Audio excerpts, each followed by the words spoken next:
بسم الله الرحمن الرحيم. مرحبا بكم في قناة فلاحة وتربية مواشي. هذا اليوم 13 فيفري 2025.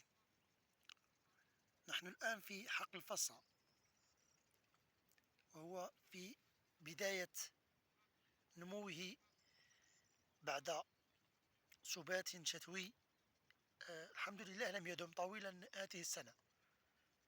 هذا الحقل عمره حوالي 4 سنوات، 5 سنوات عفوا. أترككم مع هذه المشاهد.